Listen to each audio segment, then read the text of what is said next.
Hello guys, welcome to this new session on AWS Big Data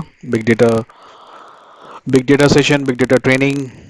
So let's start with the Big Data, AWS Big Data, with the understanding of Redshift because Redshift is very a very important chapter or important part basically of your AWS Big Data. So big data means huge amount of data that that needs to be extracted, that needs to be ingested, that needs to be ingested, that needs to be extracted, that needs to be loaded, that needs to be transformed also.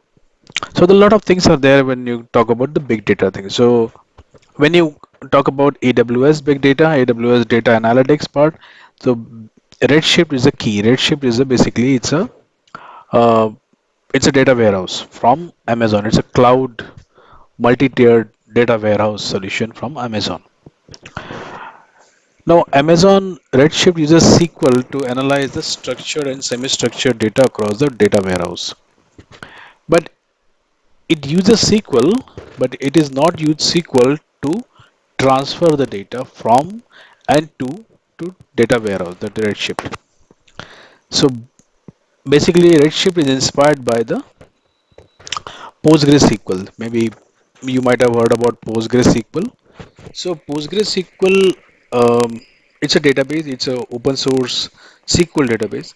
So Redshift is somewhere inspired by the uh, PostgreSQL. And from performance point of view, if you ask me, then Redshift is 3x performance, better performance when it comes to the other competitors. So data can be ingested by multiple ways, but uh, data insertion of data is not through our insert statement. So Redshift uses different terms to different technology or you get different commands to basically to transfer the data and to transfer the data from different sources to the Redshift data warehouse thing. So let's start our journey. It's a small video. I'm not gonna talk more about other stuff of the AWS Big Data, but let's take Redshift and let's see what is Redshift, what are the main components of Redshift, the architecture of Redshifts, and the basic fundamentals of the Redshift. So Amazon Redshift is a fully managed petabyte scale data warehouse. Petabyte scale means the capacity of the AWS Redshift warehouse is huge, and it's a cloud-based, fully managed petabyte scale warehouse. That is the reason it is more flexible, more available, and um, more economical, basically, to keep your data in the AWS Redshift data warehouse. So that's a definition. Now, let's get into the more detail. So in SQL, I mean in a Redshift data warehouse, you can query the data with the use of SQL. That's a good thing. That's a great thing, right? You can use the SQL commands to query the data from Redshift. But remember, you can just query the data. You cannot insert the data. You cannot, push the data through SQL. There is a separate command for that. So, what kind of database? What kind of data we can insert in that? So, it's RDBMS app. Different application can insert the data. Basically, RDBMS application um, can insert the data. Um, operates as a relational database management, but it is not a relational database. The point here is you can query the data, query the Redshift as a SQL query, but it is not a SQL database, right? Based on the PostgreSQL 8.0.2, but contains a number of difference from the Postgres. It's inspired by the PostgreSQL.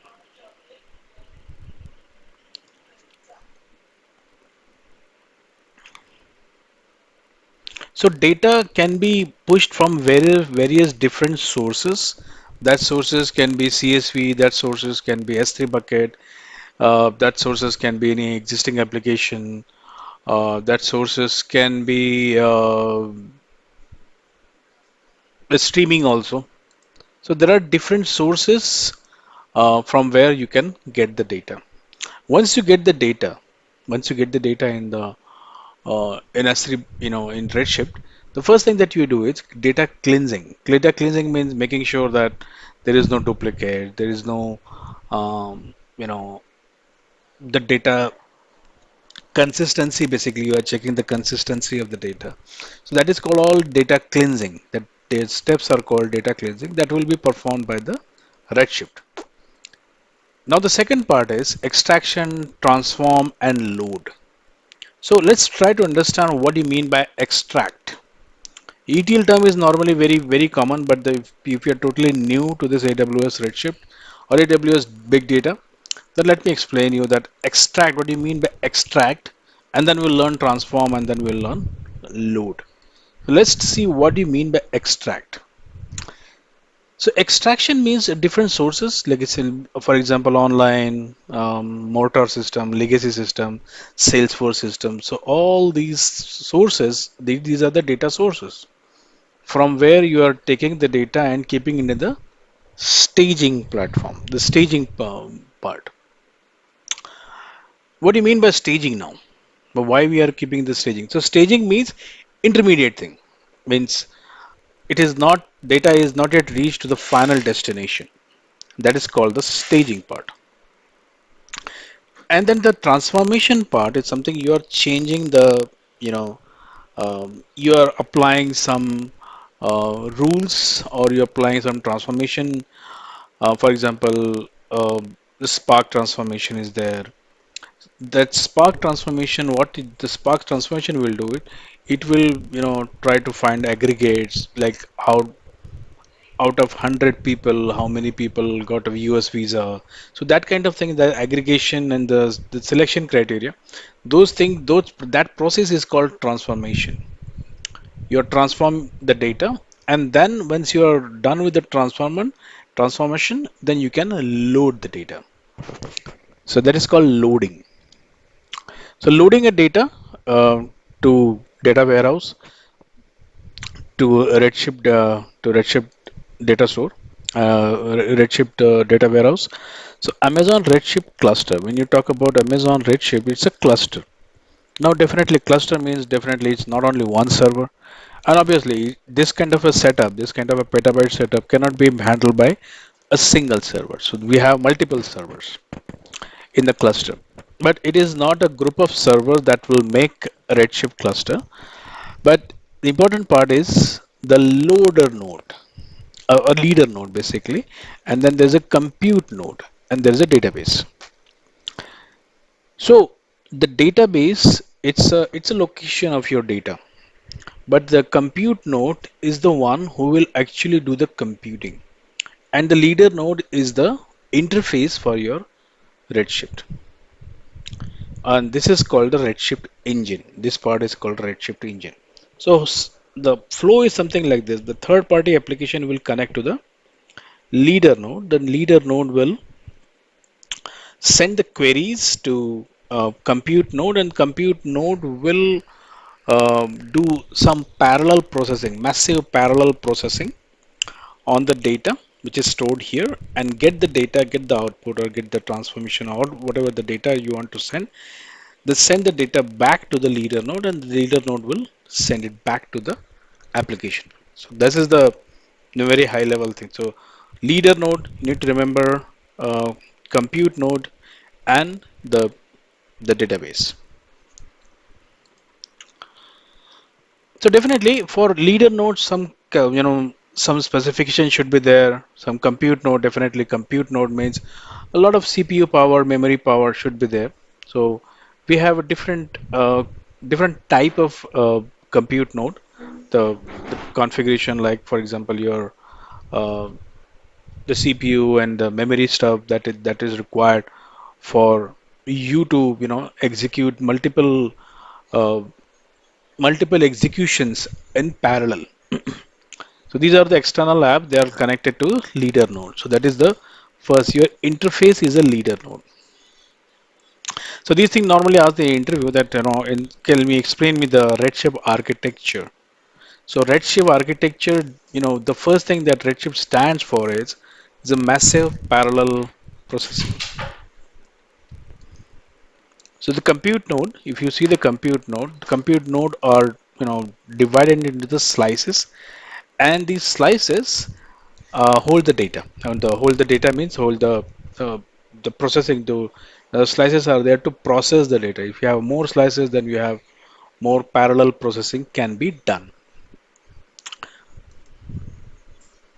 So this is the typical example of the node type. Um, if you see this DC2 large, DC2 extra large, 8 large, DC1 large, DC1 8 large.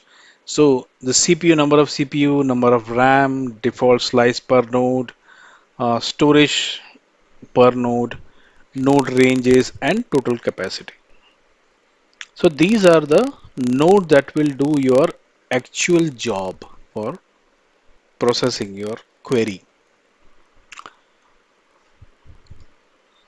For a developer understanding on how to select the best distribution style, there are distribution style um,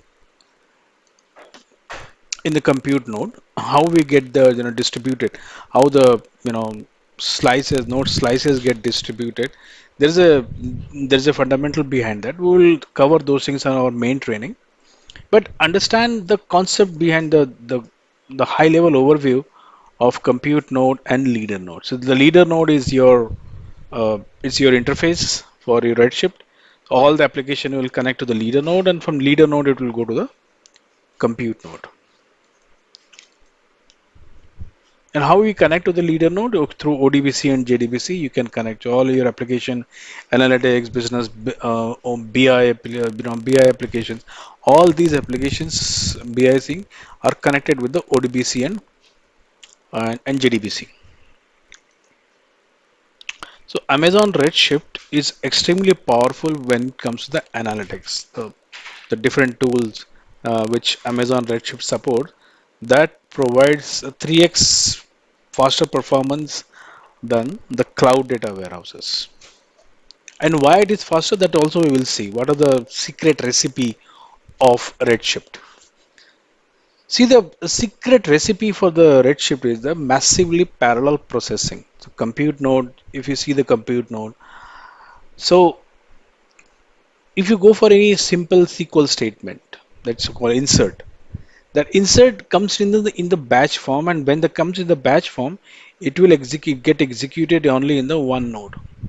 And if it is multiple batch process, then it will occupy only one or two nodes. But Redshift supports massively parallel processing (MPP), and that is the key recipe here. So even if you send a query to Redshift, multiple queries, then it will distribute those queries to the multiple compute node. That's the first thing. That's the first thing. That's why it is extremely fast. So the leader node, as I said earlier, the leader node has execution plan.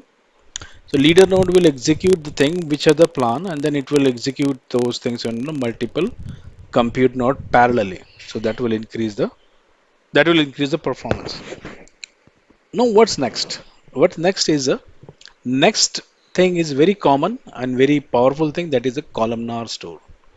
So it is based on the columnar. So data gets stored in the columnar, not in the rows. And that is the reason it is much faster to retrieve the data. Rather than writing the data, you can the performance always get counted how fast your query run. Right? Query means ultimately you are extracting the data, or kind of you are sending the query and trying to get the data out of that. So that columnar store will read the entire column. So it's, if you see this number, if you uh, get the one column you need to read every time, it's very easy. Rather than 10 rows you need to read one by one by one. So when you read the row, it is a batch process, one by one by one by one by one by one. But when it comes columnar store, it's a parallel thing. That's why it is Again, there's a second recipe that is very fast. And result caching. So leader node will cache a lot of results, and if the results and the next time the query comes and the result is there in the cache, then it will send it to the cache rather than getting back to the compute node and asking them to, you know, do the query again. So that is the basic, the recipe of your Redshift success. So CPU utilization, throughput, and query load performance, these are the main features of Redshift. Now Amazon Redshift cluster, how do we access this cluster? Who can access? That is something can be performed by IAM role. IAM role is there. When IAM role is there, then the leader node can connect to the S3 bucket also or the data lake also. So IAM role plays very important role. There are one more option is there that is called your secured key and secret key and access key. We will look into that now.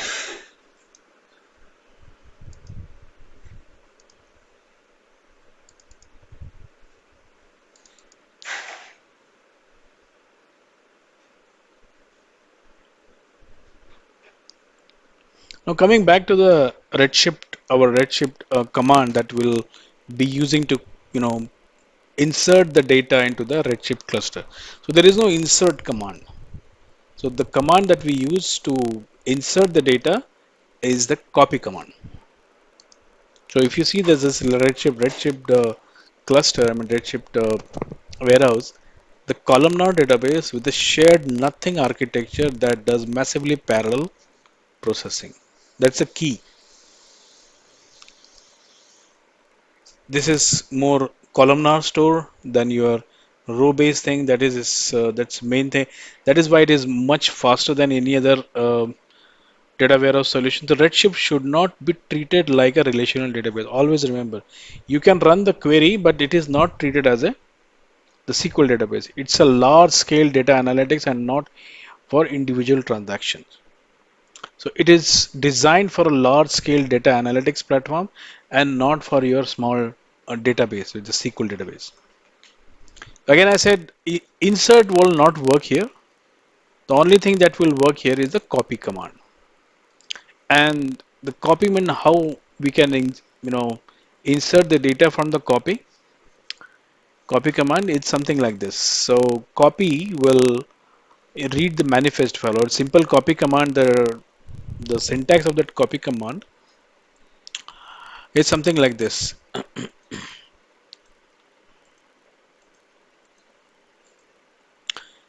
Copy sales. Sales is a target. Here always remember the first thing is a target and this is the source. And the second thing, a third thing is the role.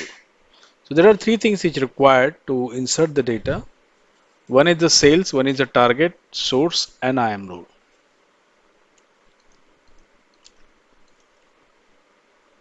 If you want to copy data from um, different S3 buckets, data, the majority of data that comes to the Redshift, Amazon Redshift is from the S3 bucket. So if you want to push the data from different multiple S3 bucket, I would say, then you can use the manifest file. This copy command that we use, basically the the bottom line is that you need to use the copy command. Loading data in a sort key order reduces the need to vacuum also. Means whatever data you have, if you do the sorting, then it will be very easy to insert, I mean to copy the data basically. So before you copy the data, before you insert the data, make sure that you do the sorting. And manifest file will tell the Redshift that these are the sources, these are the target, and these are the rules. Just copy the data from these S3 bucket. But imagine if this bucket is empty, then it will fail. So we need a mechanism that will tell the Redshift that if the bucket is empty, then we will not copy the data. So if you are trying to avoid a resume building event, Using manifest file, ensure that only the required data is loaded and all of it accounted for. So manifest file make sure that if there is no data, then it will not execute any command through copy command. So basically, this is the target, this is the source, this is the IAM role, and this is the manifest. When you say manifest, so it will look into this S3 bucket for this particular file. If file is not there, then it will not execute any copy command. So if you're trying to avoid resume building event, means you're copying the data. By the way, when you copy the data from to Redshift cluster, it will not append. It will just append. It will not modify existing data. It will just, at the end, it will start appending it. This is a typical your manifest file. So I have different sources. These are the different sources from these are the URL, and mandatory means yes, you need to look into that file.